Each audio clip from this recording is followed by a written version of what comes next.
되어요 라는 제목으로 여러분과 말씀을 나누도록 할게요. 자, 우리 주변엔 많은 사람들이 있어요.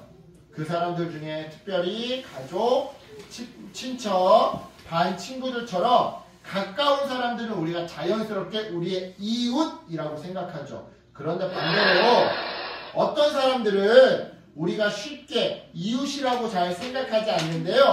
예를 들어서 길에서 마주치는 노숙자나 몸이 불편한 장애인, 또는 성격이 거칠고 아주 사납고 못된 괴팍한 사람이나 나와 너무 먼 나라에 살고 있는 사람들의 경우 우리는 이런 사람들과 거리감을 느끼고서는 나는 저 사람과 상관없어 라고 생각하기 쉬워요. 하지만 예수님은 오늘 본문을 통해서 우리에게 이렇게 묻고 계시죠.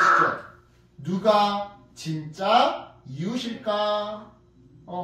그리고 이에 대한 답을 알려주는 이야기가 바로 오늘 본문 선한 사마리아인의 이야기인데요. 과연 어떤 이야기인지 우리 말씀 속으로 한번 들어가 볼게요. 자, 어떤 사람이 예루살렘에서 여리고로 가던 중에 강도를 만났어요. 여리고서?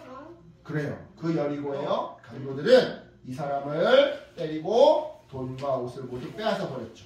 그 결과 그 사람은요 심하게 다쳐서 길에 쓰러졌고 누군가 도와주지 않으면 금세 죽을지도 모르는 그런 위급한 상황에 놓이게 되었는데요. 그때 마침 한 제사장이 그 길을, 그 옆을 지나가게 되었어요. 여러분, 제사장이 누군지 다들 알고 있죠? 네, 하나님께 예배드리는 일을 하는 사람이 바로 제사장이었어요. 즉, 그는 사람들의 종교적 리더였던 거죠. 따라서 여러분, 종교적 리더로서 이 제사장은 어떻게 해야 했을까요? 이 상황에서 당연히 강도당한 사람을 도와줘야 했었어요. 하지만 그는 강도 만난 사람을 보고 그냥 못 본 채 하면서 지나쳐갔죠. 왜였을까요? 그건 바로 율법 규정 때문이었는데요. 율법을 보면 이 제사 일을 수행하는 제사장이라 레위인들은요, 그 무엇보다 시체를 가까이에서는 안 된다고, 시체를 만져서는 안 된다고 기록되어 있어요. 만에 하나라도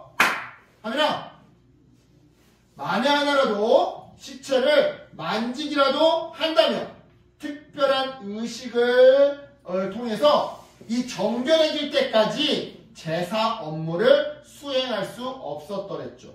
그런데 지금 저 강도당한 사람을 보니까 어떤 상태예요? 거의 죽을 것 같은 상황이야. 따라서 만에 하나라도 저 사람을 도와준답시고 만지기라도 했다가 금세 그 사람이 죽어버리면 구급차로 이송 중에 사망하는 것처럼 들쳐업고 말에 싣고 이동하는 중에 죽어버리기라도 한다면 병원에라도 데려다 주려고 들쳐업고 말에 태웠다가 가는 길에 그 사람이 죽어버리면 어떻게 되는 거예요?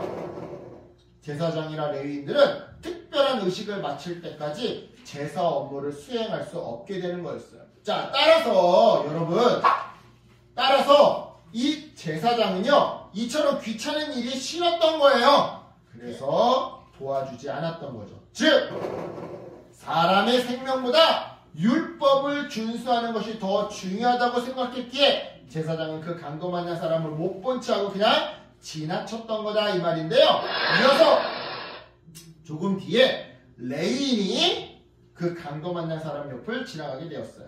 하지만 그 역시 방금 전 제사장과 똑같은 이유로 강도 만난 사람을 그냥 못 본 채 하고 지나쳐 가버렸죠.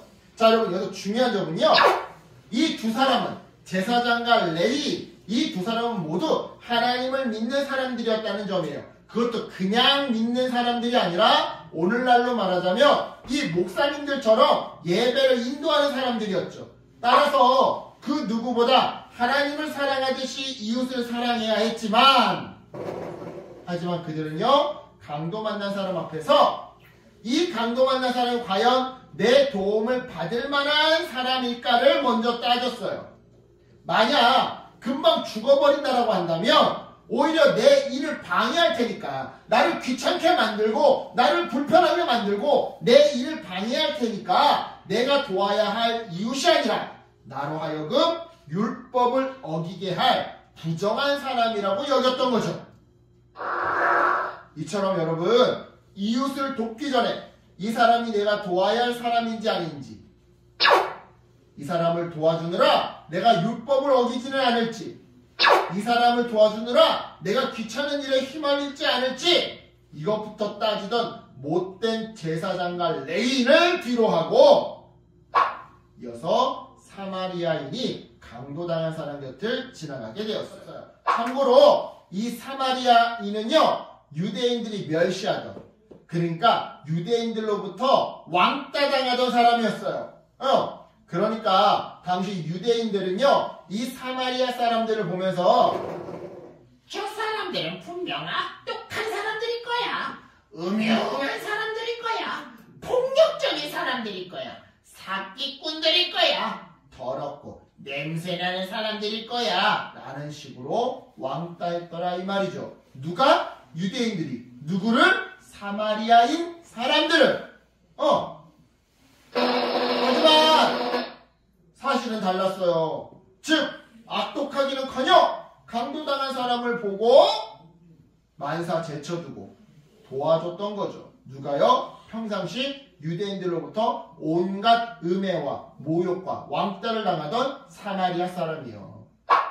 자, 이 사람은요, 다친 사람을 치료해주고 자기의 나귀에 태워서 여관으로 데려갔어요. 그리고는 여관 주인에게 돈을 주며 이렇게 말했죠. 이 사람이 다 나을 때까지 돌봐주세요. 돈이 더 필요하면 나중에 와서 제가 더 드리겠습니다. 아는 사람도 아닌데, 친구도 아닌데, 친척도 아닌데 그냥 죽어가는 사람을 도와준 거야. 여관까지 데려다 준 거야. 그러고선 치료해달라고. 만약에 치료비가 더 든다거나 여관비가 더 들면 내가 나중에 와서 주겠다고 하는 거야. 그래요. 사마리아 사람은요, 고민하지 않았어요. 저기 저 강도당한 사람이 내 이웃이 될 만한 사람일까? 예의가 있는 사람일까? 내 편을 들어줄 사람일까? 막상 구해줬더니 나중에 날 무시하지는 않을까? 등등 이런 것들을 따지거나 고민하지 않았다고요. 대신에 내가 저 사람의 이웃이 되어줄 수 있을까를 고민했죠. 여러분, 이것이 바로 예수님이 원하시는 사랑의 모습이에요. 즉, 도움이 필요한 사람이 있다면 이것저것 따지지 말고 일단 도와주고 그 사람의 이웃이 되라고 말씀하시더라 이 말이죠. 예수님은요, 이 이야기를 들려주시고 이렇게 물어보셨어요. 이 세 사람 중 누가 강도당한 사람의 이웃이 되었느냐? 그러자 사람들은 대답했어요. 자비를 베푼 사람입니다. 즉 사마리아 사람이다 이 말이죠. 이에 예수님은 이렇게 말씀하셨어요. 너희도 가서 이와 같이 하라. 너희도 가서 사마리아 사람처럼 행동해라. 그래요 여러분, 우리는요, 노숙자나 장애인, 성격이 괴팍한 사람 또는 먼 나라에 사는 사람들을 이웃이라고 잘 생각하지 않아요. 그죠? 길거리에서 폐기 줍고 다니시는 리어카 밀고 다니시는 어르신들 보면서 우리는 이웃이라고 잘 생각하지 않아요. 전철에 타고 있는 냄새나는 노숙자들 보고 어휴 저 한심한 사람들이라고 생각할지는 몰라도 아이고 우리가 도와야 할 이웃이지라고 생각하지는 않아요. 거리감이 있거나 지저분하거나 예의가 없기 때문이죠. 하지만 예수님은요, 상대방이 내 관심과 배려와 양보와 사랑을 받을 만한 사람인지 평가하지 말라고 하셔요. 상대방이 부족해 보여도 나와 다르게 생기고 다르게 행동해도 때로는 나에게 상처를 준다 하더라도 우리가 먼저 다가가 먼저 이웃이 되어주라고 예수님은 우리에게 말씀하시더라 이 말이에요. 이처럼 우리가 먼저 다가가서 상대방을 사랑한다면 그 사람도 우리를 이웃으로 여길 거예요. 우리가 먼저 손을 내밀면 하나님께서 그 사람의 마음도 열어주실 거다 이 말이죠. 그런 의미에서 자 우리 소리내어 함께 다짐해 볼까요?